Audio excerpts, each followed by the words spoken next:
Hi friends, இன்றைக்கி நம்ம வீட்டில் என்ன சமையல்னு பார்க்கலாமா? சாப்பாடு சூடாக அடுப்பில் தான் செஞ்சுருக்கோம் இன்றைக்கும், சாப்பாடும் குழம்பும். இது வந்து கீரை, காசிலி கீரைன்னு சொல்லுவோம், இல்லை கொம்பு காசிலி கீரைன்னு சொல்லுவோம். புளிச்சக்கீரை மாதிரி தான் இருக்கும், ஆனால் இது வந்து கொஞ்சம் கசப்பாக இருக்கும். அதோட ரெசிபி எப்படி செய்யுதுன்னு டக்குன்னு பார்த்துட்டு வந்துடலாம். இதுக்கு வந்து இந்த கீரையை வந்து நல்லா கிள்ளி அந்தமாரி அலசி எடுத்துக்கோங்க. இது அடுப்பில் செய்யறதுனால மண் சட்டியில் போட்டு நான் அடுப்பில் தான் வைக்க போகிறேன். இது வந்து இலை இந்த மாதிரி தான் பெருசு பெருசாக இருக்கும். கீரைன்னு சொல்கிறோம்ல, இலை மாதிரி தான் பெருசு பெருசாக இருக்கும். இதோட காம்பு வந்து க்ரீன் கலரில் இருக்கும், புளிச்சக்கீரைக்கு வந்து ரெட் கலரில் இருக்கும்.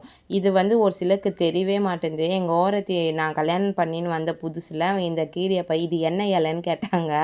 அந்த மாதிரி யாருக்கும் சில பேருக்கு இங்கே தெரிய மாட்டுது. கீரை, அதுக்கப்புறம் வெங்காயம் வந்து ஒரு 2, தக்காளி வந்து ஒரு 3, எல்லாமே பெரிய பெரிய அளவில் தான் எடுத்திருக்கேன், பெரிய சைஸில்.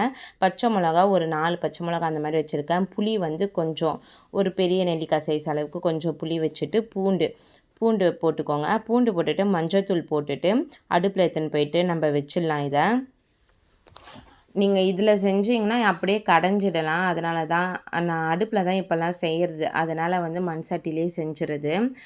மஞ்சள்தூள் மட்டும் போடுங்க. உப்பு வந்து இப்போ போடவே போடாதீங்க. இப்போ ஏன்னா அளவு வந்து நிறைய இருக்கிற மாதிரி இருக்கும். இதுக்கு வெந்த உடனே பாதிக்கு தான் வரும், கால்வாசி தான் வரும். அப்போ உப்பு போட்டு கடைஞ்சிக்கலாம். அடுப்பில் வச்சாச்சு. இப்போ உப்பு போட்டு நல்லா கடைஞ்சிட்டு இதுக்கு ஒரு தாளிப்பு போடுங்க. தாளிக்கும் போது பூண்டு நசுக்கி போட்டு தாளிங்க. வாசனை ரொம்ப சூப்பராக இருக்கும். இந்த புளிச்சக்கீரை உடம்புக்கு ரொம்ப நல்லது. வயிறு புண்ணெல்லாம் இருந்தால் ஆற்றி விடும். அதனால் கண்டிப்பாக நீங்களும் இதை பார்த்தீங்கன்னா வாங்கி சாப்பிடுங்க. கொம்பு காசிலி கீரைன்னு சொல்லுவாங்க, இல்லைனா காசிலி கீரைன்னு சொல்லுவாங்க.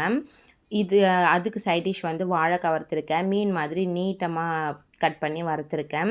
காலையில் டிஃபனுக்கு என்ன பார்த்தீங்கன்னா முட்டை பணியாரம் தான் செஞ்சுருக்கேன்.